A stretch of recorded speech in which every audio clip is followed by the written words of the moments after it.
Today we're going to be checking out some more questions from the Speak Pipe. Most of these are about tapering questions and about psychiatric medications. I hope you enjoy. Are you worried about pissing anybody off from Big Pharma or the government? I think what you're doing is great. You should do it no matter what. And I appreciate everything.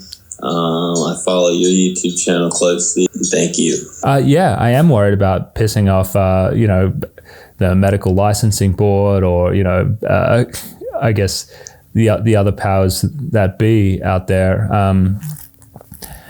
I try and speak as truthfully as I can about these matters, but while remaining kind of sensitive to the other side of things. Whereas some people are helped, but you never know. People have definitely come for people who have trod this path before me. So part of me thinks it's an inevitability. I have been tapering off Clonazepam for 2.5 years. Was on 3 milligrams a day down to 0.09 milligrams a day.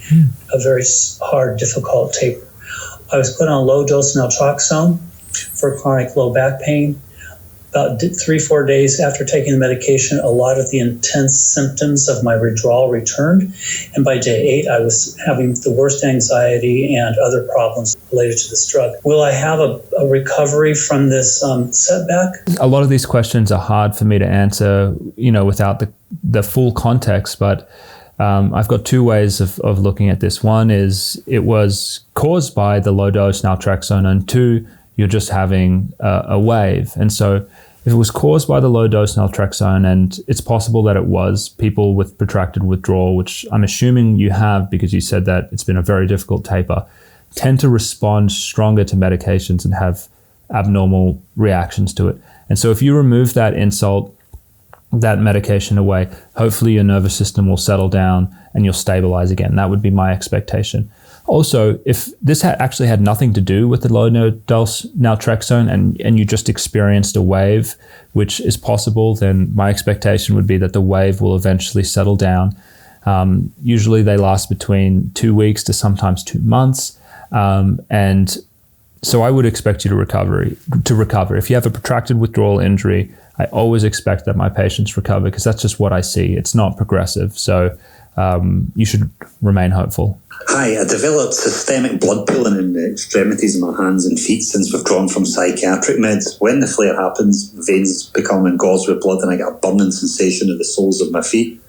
I developed this after reducing pregabalin, which I was given for akathisia after effects of withdrawal. Does this sound like damage to my nerves or damage to my autonomic nervous system? Thank you. Yeah, so that's a good question. What kind of neurological damage could cause pooling in the legs? And so autonomic nervous system is the one that comes to mind because that would control the tone of the vessels in your body. So I think autonomic nervous system, it makes sense to me. Things that you really don't want to miss would be heart failure. So just making sure that you're not having congestive heart failure or anything like that. One more thing I want to add is that you are not alone with this. I have heard stories from other people with protracted withdrawal injuries who have started to have pooling of fluid in their legs along with a lot of neuropathic pain in their feet. Hello, I'm a 70-year-old man. I'm a pianist and an author, and I have been taking benzodiazepines for 30 years now, uninterrupted. And I'd like to know if the benefits of discontinuing benzodiazepines outweigh the dangers of discontinuing them at my age and after taking them for 30 years straight. Thank you very much. Hey, so if you're wondering on how to send me these questions, go to the description next to the video. There's going to be a link to my beacons there. If you click on that, you can click on the link to send me a voicemail. Yeah, a really great question. So 70 years is, it's on the older side, but it's also, it's not like 90, right? So, you could seriously be around for another 25 years, the way people are living these days. And so it's a difficult thing that you have to decide. Yes, coming off these medications can be destabilizing.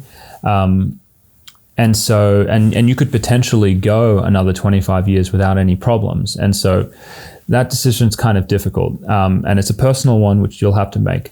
What I will say is that if you are functioning well right now, if you're doing well and you're not having any issues, and if you decided that, hey, I just want to come off, you could do it in a really slow manner. So usually if you're traveling at a 5 to 10% reduction per month, people will stop the medication in 18 months.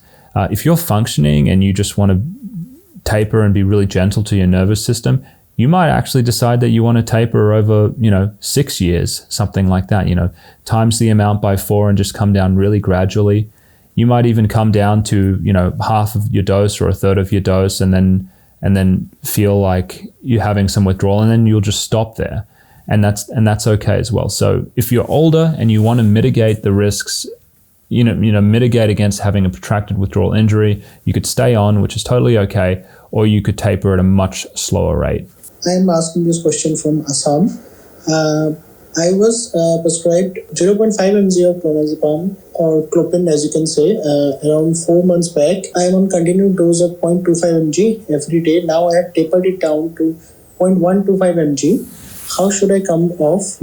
I have been on a half of 0.25 mg tablet since a week now.